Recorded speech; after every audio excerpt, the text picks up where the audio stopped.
very excited to be here and to get to interview Chris Hayes. Everyone, please sit down. Now, we are being simulcasted through other parts of the book fair. Nice. So it's very exciting. And first of all, you have a New York Times bestseller, and it's a #1 New York Times bestseller, which is pretty amazing, and kind of the dream of all of us.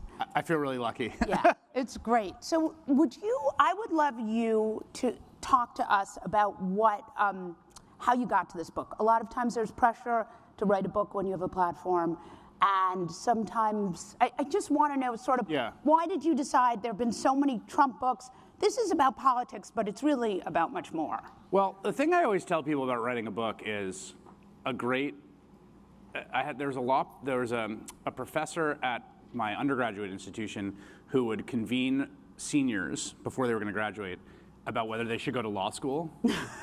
And his advice was, he's like, you should only go to law school if you want to be a lawyer. Which seems simple advice, but is actually pretty important for 21-year-olds here. And what I always tell people about writing a book is like, you should write a book if you want to write a book. Right. You should not write a book for any other reason than you have a desire to put 80,000 words down and the work for it. And so my last book came out in 2017, and I obviously have a day job. Yes. And so I just didn't have really the time or bandwidth. I had very young children. But I'd started thinking about this idea of attention and its importance, and both the centrality of it to public discourse, covering Donald Trump and his sort of attentional dominance, my relationship to it as a kind of practitioner, in that my job is really to, first and foremost, get and hold people's attention. Yeah. And also the sort of world of social media platforms and their kind of claims on our attention, and the kind of compulsive behavior they tend to engender. And all three of those sort of came together in my mind, that this was actually the most important resource of the 21st century. There was something kind of new about it, new about the orientation of both society and markets and politics around the pursuit of this resource. And as that kind of clicked into focus, I was talking to my agent, and I wrote an essay for the New Yorker that was like a few of the ideas for the book in 2022. And then when I wrote the essay, I was like, oh, I have more to say. Right. What I think is very interesting about this book is that in the beginning you talk about how you learned how attention was so important. And I'm wondering if you can explain, because it's just interesting to me, and I only care about what's interesting to me because I don't have a television show, so I can sort of I have a sort of small enough world where with my podcast, I can just get people talking about things I'm interested in. So I get a lot of academics talking about stuff I'm interested in. And you had an interesting moment in the beginning of your book where you had to transition from what you're interested in to what you felt would capture attention. So please talk about that. Yeah, I mean, those two things are not always, what you're interested in. First of all, there's a scale issue. Sometimes people will come up to me, someone came up to me once at a book event that was like on a Sunday in Brooklyn where I was speaking, and they came up afterwards and they were like, I really think you should have more organizers on the show. Right. And I was like, that's a totally legitimate thing to think, but also think about who you are and the kind of person you are who's at a book event on a Sunday. Right? In Brooklyn. Does that scale at the scale of 1 or 2 million people? And it's very hard to kind of think about it in those terms when you're thinking about, well, what are 1.5 million people going to want to watch? What will interest 1.5 million people? We all have our particular interests. So trying to kind of understand the attentional vibrations out in the world of where attention is flowing as something independent of me, the way that the wind is independent of the boat. And you have to, if you're going to sail, I'm from the Bronx, I don't know anything about sailing, but from what I've read, if you're going to sail, you have to sort of deal with the wind as a real force and then where you want to go, and then you have to use craft to use the two together. And I think when I started the show, it was what you're saying, which by the way is great. Like at different, depending on the structure of the institution or market you're embedded in, doing things where you're like, I am going to truly just follow what I'm interested in can be both incredibly rewarding and build huge audiences. Right. It's not like that's impossible. Right. Joe Rogan. Right, exactly. And lots of, there's lots of people who have innovated in ways that you wouldn't have thought would work at the scale they do. Right. But in my particular situation, I was working on cable news, I was in a station, it already had an audience that I had to kind of like keep through.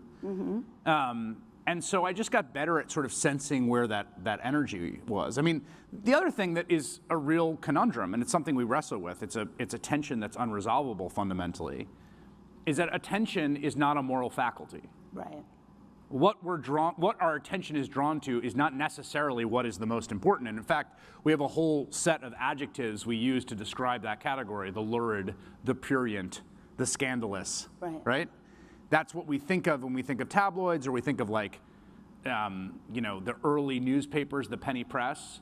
And there's this great Walter Lippmann line from the Phantom Public he writes in the 1920s when he's covering the Treaty of Versailles. And he's got this great line where he says, "The American people have a great interest in what happens in Versailles, but they're not interested in it." Right. And this is, he says, the same way that a son has a great interest in his father's business, but is not interested in it. Right? So this is a fundamental conundrum, right? What we're interested in and what we have an interest in. Yeah. No, I think that's really important. And you talk about how you had to sort of live in the space you occupied as a cable news host. And I want you to sort of, I think that's really important when we think about, we spend so much time sort of thinking about attention and how to capture it and how to keep it. So just say a little more about that. Yeah, I mean, I think that one of the strange things about the way attention works is that there's sort of three different ways it functions, but two of them are, and the kind of key important thing to understand about the way attention works is that the evolutionary faculty that has evolved, which fundamentally evolves for preservation and threat, right, gives us this thing called involuntary attention. And this is a really important concept to understand because I think it's kind of the nub of the whole issue. If someone ran screaming and naked through that back door down this aisle, everyone's heads would go to it immediately, right? If you're in a restaurant and a waiter drops a tray with dishes, if a siren comes down the street, if you're, God forbid, in a place where there's a gunshot, which I have been, that faculty, which is your head whips around, that happens before your conscious will gets to weigh in on it. You don't get a say. That's a stimulus response. It's like the knee, right? But then there's voluntary attention, and that voluntary attention is what you're very kindly all doing right now, right? You're willfully and consciously directing your focus and your beam of thought in one direction. And the sort of competition between those two is sort of the endemic competition of modern life, and competitive attention markets will tend to select for that siren call, that involuntary thing, right? So interruptions, the small grabbing of attention through the algorithmic feed, the slot machine model. Right. Donald Trump, who is a kind of serial interrupter, right? He's the kind of person who would come screaming from the back of the room, right? So what we're always dealing with, that tension we're trying to deal with, is it's easier to grab attention than to hold attention. This is a really important principle. Right. If you said to anyone, you got them in a room and you said, "I'm going to put you through a door and there's 500 people on the other side of that, and I want you to just get everyone's attention," you can do that. Right. Everyone can do that. But if you said, "I'm going to put you through that door, there's 500 people on the other side, and I want you to hold their attention for an hour." Right. That's a tough task, right? And so my task in the way that I think about my job is I have to grab people's attention, and then I have to do the hard thing of holding it. Mm-hmm. And the holding it is through good storytelling and the employment of rhetoric, going back to Aristotle's Poetics, and logos, ethos, pathos, and the craft of conversation. And that's, but that's all a craft. So we've gotten to I was going to ask you about Donald Trump, but he takes so much of our oxygen, our attention. Yeah, we could also not talk, whatever, it's your call. Well, we won't talk about the I could talk or not talk about him for hours. Right. But holding attention is where I want to go with this, because you have a really good point. You write about this a lot in the book, and in a very interesting way. You can tell you went to Hunter, because you have a lot of literary, you sort of pull a lot of literary stuff And you also wrote your own book, which, by the way, does not, sometimes that does not happen. In fact, often it does not happen. But I would sooner die than have someone write my book. Oh, that's a very good sign. But so I want you to talk about sort of how Donald Trump and this, because I have a theory about that we are going through a period of backlashes to backlashes to backlashes. I agree with that. And so Donald Trump gets elected, me too. There's political backlashes to every, Yeah. So, and they're very short, I think, because of technology. So I wonder if you can put this all together. And if I'm wrong, tell me I'm wrong. I like that too. No, that's interesting. I think that's, I think there's a few things happening in American politics. There's a kind of structural polarization. Right. But it's interesting to think about whether that's a byproduct or caused by the technology. Right. So that's what you're saying. Yeah, it's a chicken and the egg situation. But you're saying that the sort of, so attention flows in one direction, it marshals in opposition to the current status quo, and the ferocity with which that congeals produces its own next backlash. So I was reading Susan Faludi's Backlash, which, by the way, is, if you haven't read it in 20 years, it is so incredibly interesting. And she also... It's a feminist book about the sort of backlash against feminism. And it's interesting to me because as a feminist who had children in her 20s, I'm very sensitive to feminist hostility towards women who have children in their 20s. So I read it in a very different way than my mother, who had me at 37, might have. But the right age. The correct age. But I was curious. It got me thinking about this idea of why these things are happening so much faster than they did 20 years ago. And so you are thinking about attention. You're thinking about politics. So just that was where we're going. Yeah, I think that there is I think the attention harvesting platforms that we all increasingly exist on, that have produced the modern public discourse and public sphere, move very quickly. And they move very quickly because they are not actually designed to hold your attention. They're designed to grab it rapidly and in succession. And that's because, to my point before, it's easier to grab than to hold. And if you're interested in maximizing the total minutes people spend attention on, you create technologies that just iteratively grab and grab and grab and grab and grab. That's what the slot machine does. Someone can sit at a slot machine for 8 hours, right? And you don't need a story. Right.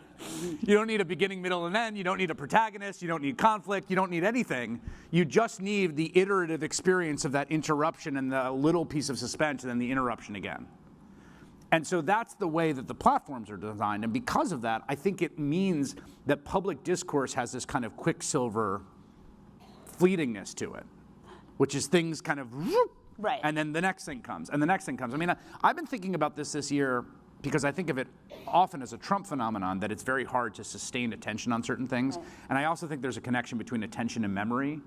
If you're distracted in a moment, you won't remember what's going on. So this is a very interesting thing that I'm very interested in. I'm sorry, but we're just going down the rabbit hole of things I'm interested in here. But I was interviewing Phaedra Skocpol from Harvard, and she was talking about the amnesia that people had after the 1918 flu pandemic. And she was saying that Donald Trump was a beneficiary of that. Yes. That, I think, is partly about trauma. Right. That people block it out. So I think he 100% benefited from a lot of blocking out that we've done about 2020. Yeah. It was really an amazing thing where we would do this thing on my show where he would say, are you better off than you were 4 years ago? Right. And it would be April. It's 4 years ago in April, I was desperately trying to figure out how to get toilet paper. Yes, I'm better off now. We were homeschooling my kids. Yeah. And my uncle was sick and maybe gonna die. Yes, definitely better than but the fact that he could say, are you better off than you were 4 years ago, was a testament to that amnesia. And I think partly that's born of two things. The fact that it happened in 1918 speaks to it being about the mass trauma and not the technology. Right. But I think the thing that technology does a bet is that if you're in a state of distraction, you don't commit things to memory better. Right. And there's this thing with Trump that happens is, there's a sort of fog of distraction and no one can remember things he's done. Right. It sort of moves out of, it's like just held in short-term memory Right. and never in long-term memory. So like my great example of this is he's waging this whole, the war on Canada and Mexico. Right. With these tariffs. And the current tariff levels against Canada and Mexico are set by a treaty deal, the U.S.-Canada-Mexico Agreement, USCMA, that was negotiated by Donald Trump. Right. Donald Trump negotiated the deal. It was a big thing. Remember, he was going to do NAFTA 2.0 and rip up NAFTA. No one remembers this. No one remembers anything. Yeah. He was going to do NAFTA 2.0. He ripped up NAFTA. He had a new deal. It's got a new name. It sets the tariff levels. When he says we are getting ripped off like never before, this is a disaster, he negotiated the deal. Yeah. It's his deal. The bad deal is his deal. Yeah. But no one knows that. Yeah. No one knows that or remembers that. And this sort of, so I think there's this really interesting, the sort of loop of distraction that is public discourse and the lack of memory are connected, are fused. So this gets me to Gore Vidal. So sorry, everyone. In my own interest, I'm interested in Gore Vidal. So Gore Vidal was obsessed with this idea that Americans just couldn't remember anything. Yeah. And he had this quote, "We are the United States of amnesia. We know nothing, we remember nothing, et cetera, et cetera." Go. Well, I think that's proven to be pretty accurate. Yeah. And I think part of that's kind of a cool part of the American character. Interesting. Because I do think there's something specific about American dynamism and reinvention that is particular to the American spirit, which I think is great. And I think it's awesome not to have these centuries-old inheritances that I think has been really good for the country in many ways.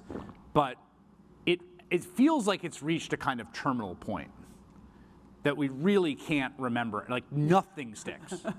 I mean, there was a guy who drove a truck with an ISIS flag into New Year's Eve celebration in New Orleans. That's right. Until I said that, you guys had not remembered that. Yes, not at all. Literally, until I said that, I could see it in people's faces.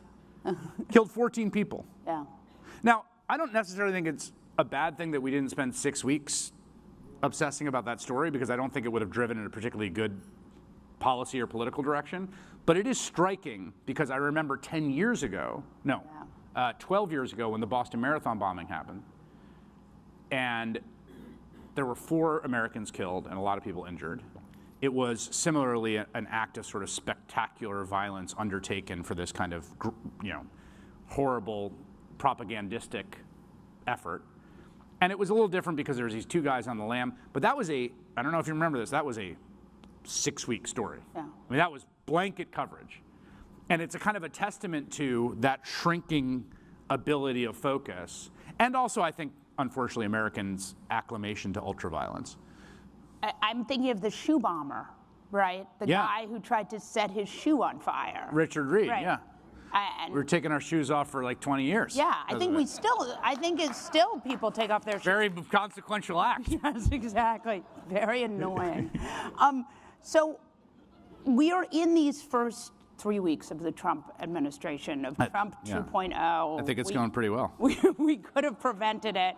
Karl Rove seems to be pleased. Yeah. I don't think he was that pleased. He was not that pleased. No, I don't know. So I'm curious.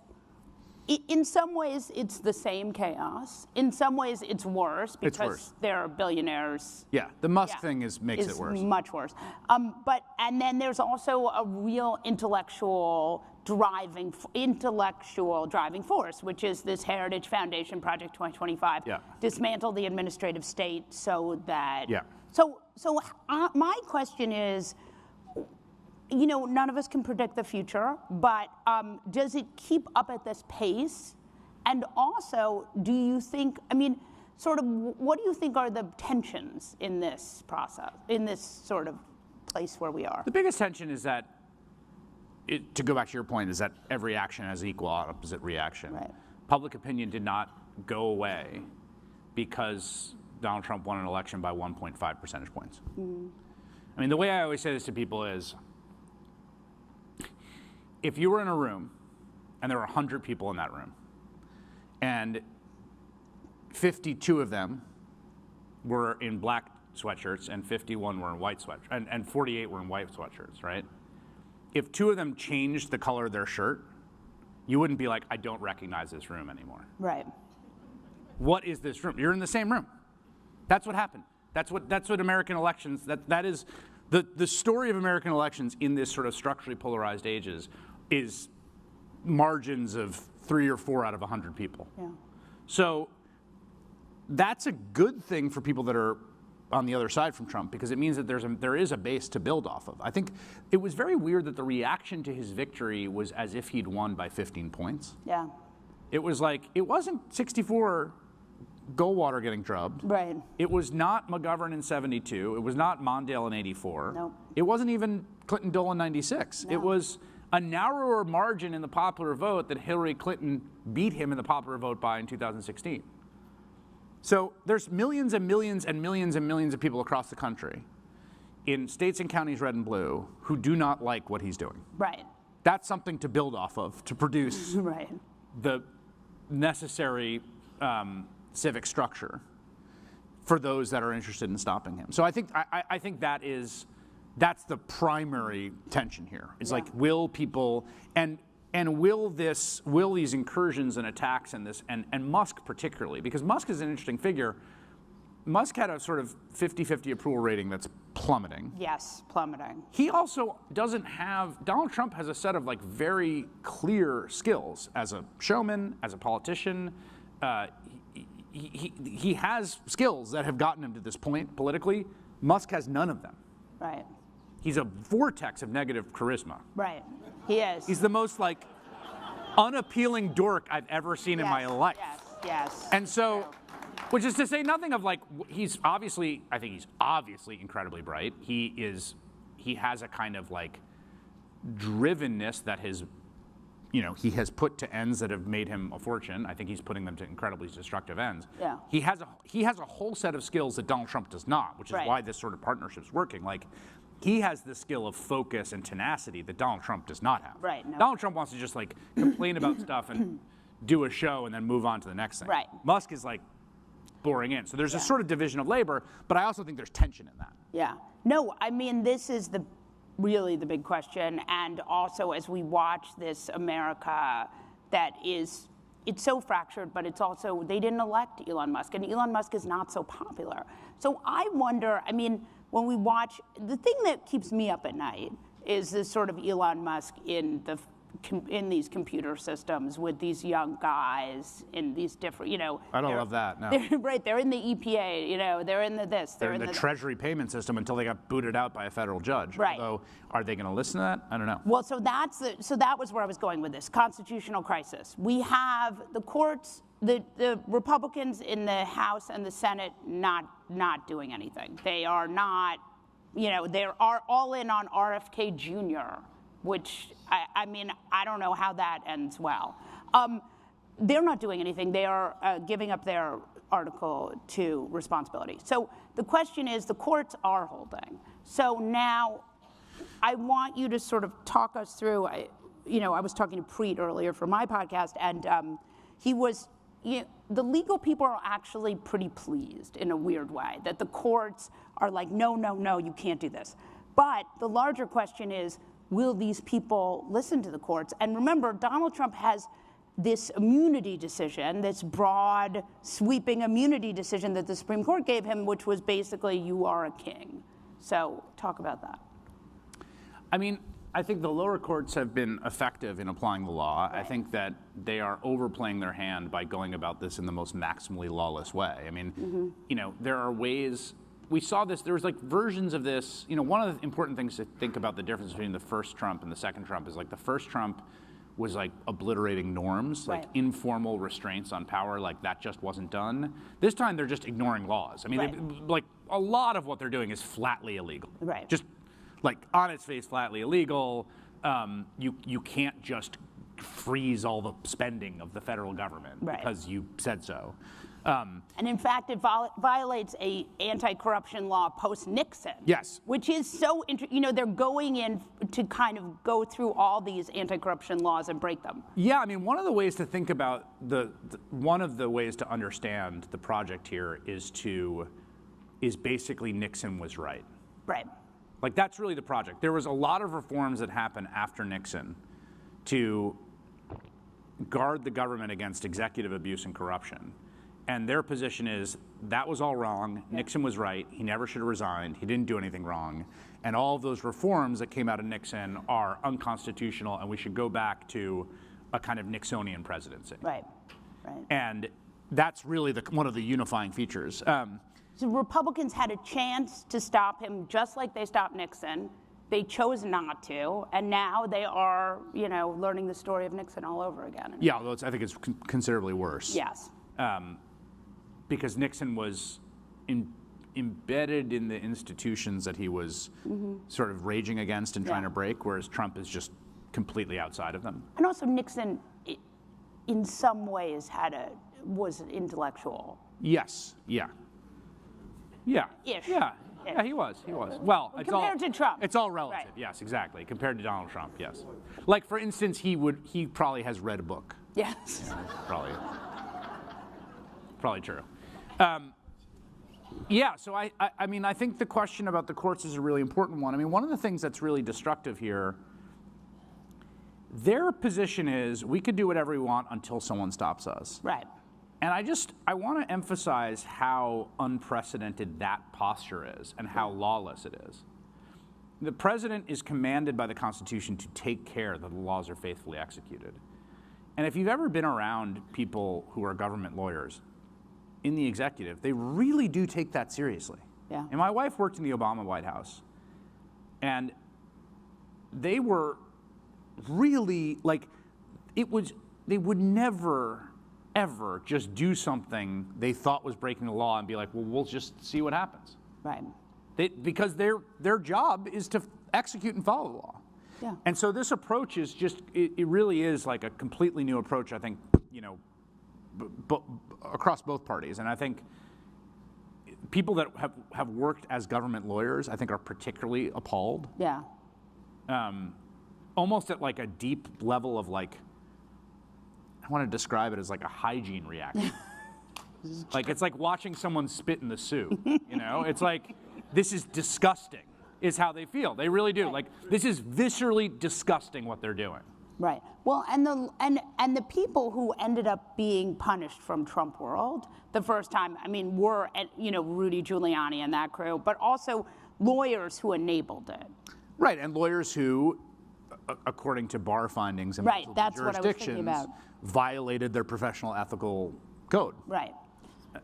Which again, look, if you're going to have a guild, which is what the bar is, which is, essentially a kind of anti-competitive conspiracy to keep prices high. Yeah.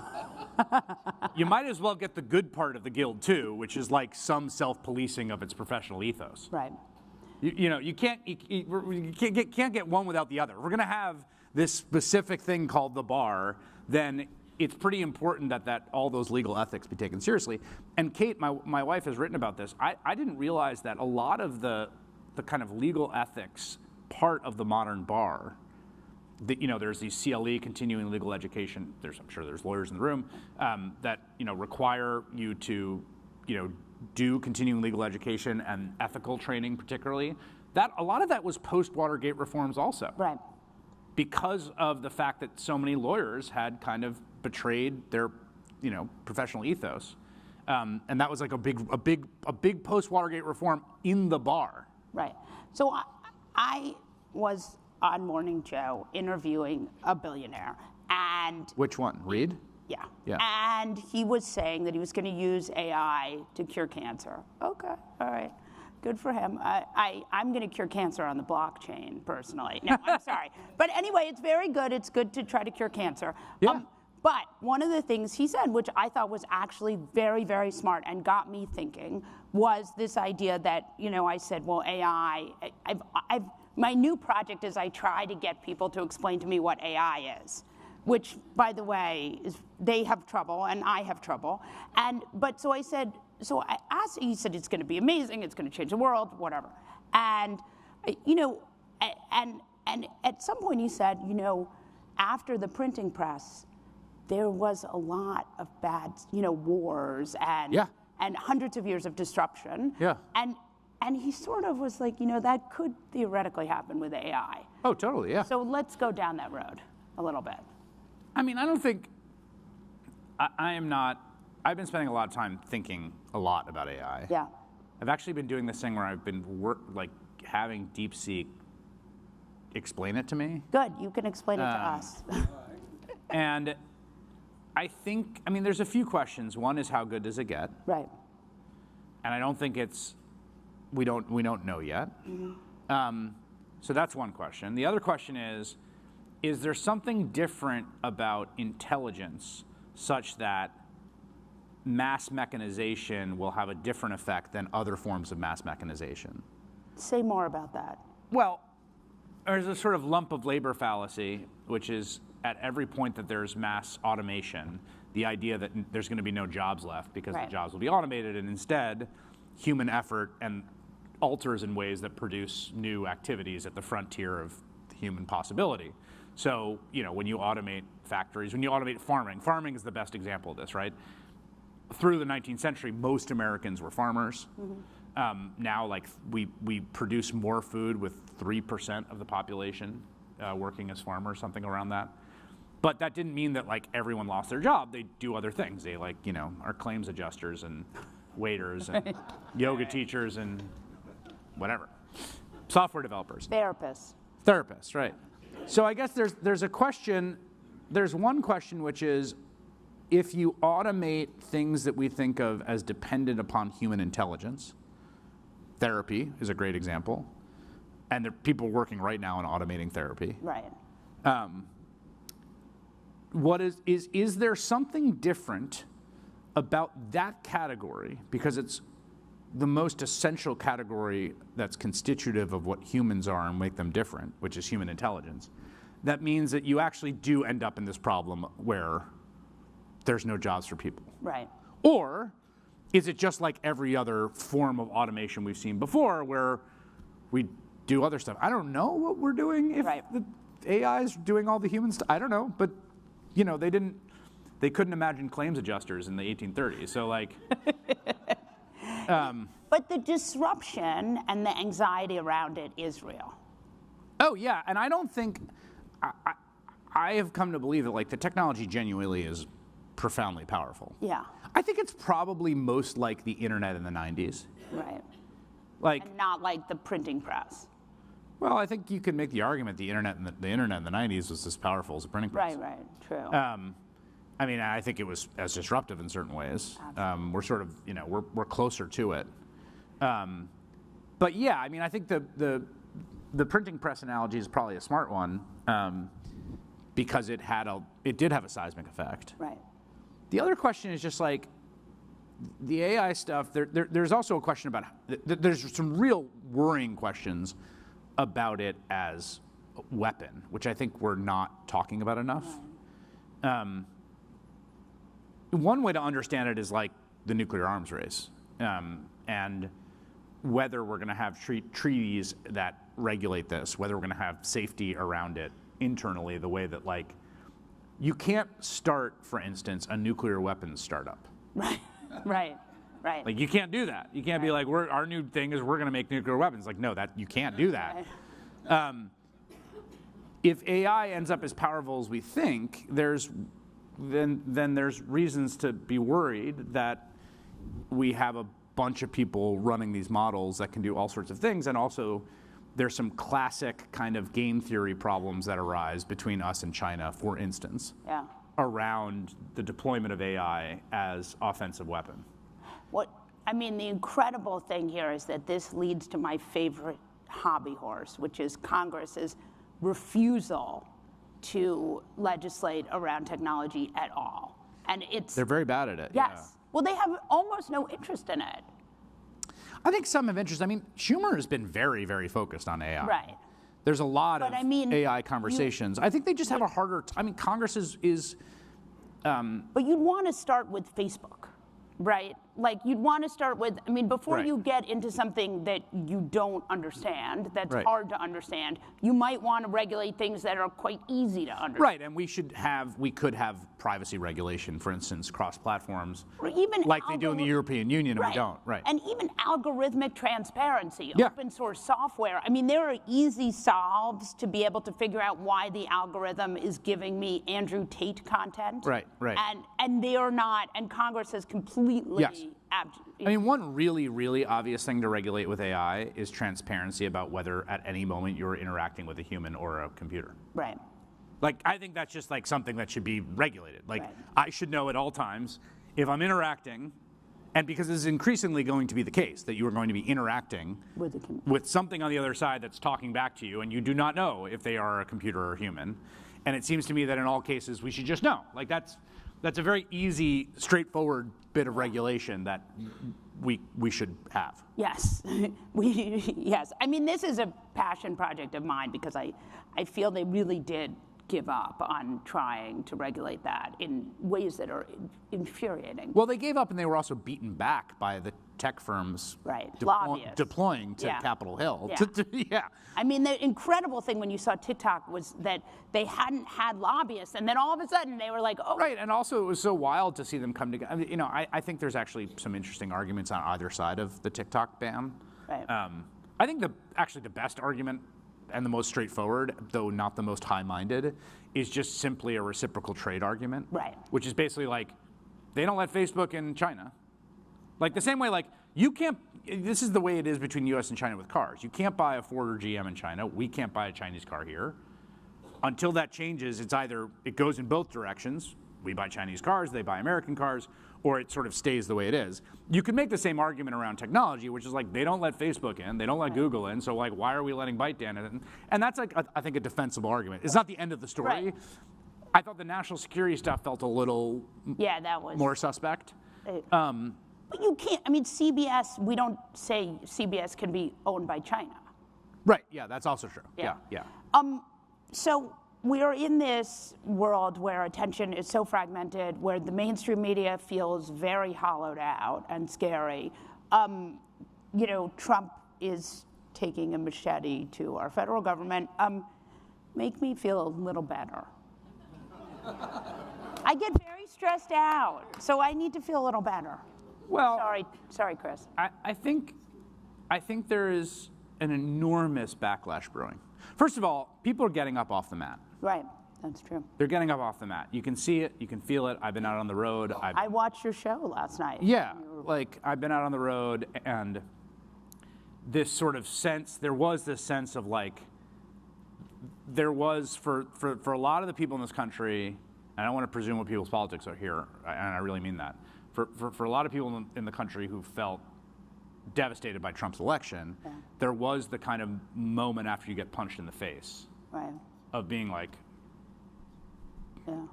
and that lasted weeks, months, really. But at a certain point, you're like, I'm back. And you gotta throw a punch back. Yeah. And so like people, you gotta get up off the mat and you gotta get back in your stance and you gotta fight back. Yeah. And, you know, non-violently, democratically. Right. And so I think that people are it's happening. I'm seeing it moment by moment, hour by hour.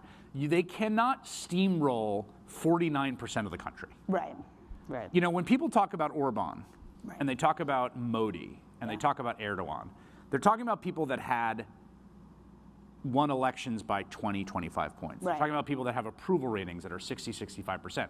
Now, the danger, of course, is that if you allow an authoritarian to sort of take away all the pockets of dissent in civil society and in the media, that they can consolidate that level of support around them. But that level of support is not there now, and that's the most important thing. Is all we have is democratic means, civil society, public opinion. Like, and people are ready. Public markets. And public markets, and we have people whose energy is coming back, who are outraged by what they're seeing, who are going to organize with each other, who are going to do things. I mean, I saw, like, the congressional switchboard has basically melted. Yes. I'd love to see it. Lisa Murkowski posted, and she's like, I've never been getting more calls. Good. People are starting to take the streets, which I think is also good. Like, public protest is important. There's a reason the public protest is so central to democratic expression. It's why we see it in countries that repress it, and why we think of it so important in those countries. It's why it's protected to peaceably assemble, is protected in the very First Amendment, the founders' right.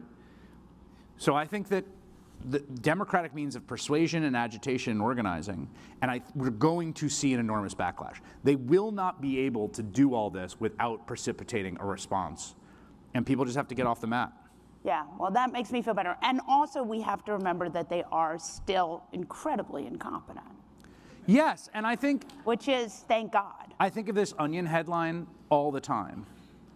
It was from 2004, and it was, Iraqis stunned by competence of Bush campaign. And I think about it all the time, because it was like, the fact that they won that election, George W. Bush, it didn't, like they did, they ran a good race. They won that election for sure. Narrow, but they won it. It didn't mean that those skills transferred over into governing, and then we got the Iraq going completely sideways. We got Katrina and the worst financial crisis in 70 years. Yeah. And it wasn't like a bunch of geniuses. I mean, my worry on the other side of this is, we're all on the same ship.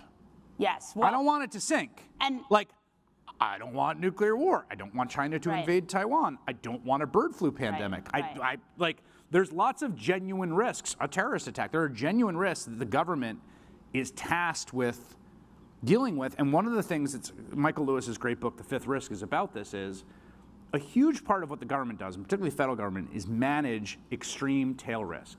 Yeah. And they don't care about extreme tail risk. Elon Musk's risk appetite is as high as it gets. Right. And there's like a real culture clash that you're seeing right now between Musk and the private sector, which is like, if our rocket ship blows up, it blows up. And people in government who are like, if the fiscal payment system for the nation blows up, the world is plunged into crisis. Yeah. Like, you can muck around with the code base of Twitter, and if your messaging program goes down for 20 minutes, who cares? But try doing that with the Department of Energy, which retains the nuclear safety portfolio. Yeah. So this risk problem is a big one. And the thing about tail risk, it's very hard for us to comprehend, because if you have a tail risk of something that has a 1 in 10 million chance of happening, which is minuscule, right? And it goes down an order of magnitude to 1 in a million, the odds are still it won't happen.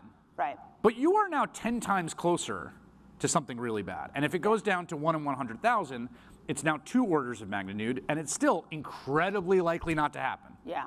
Right?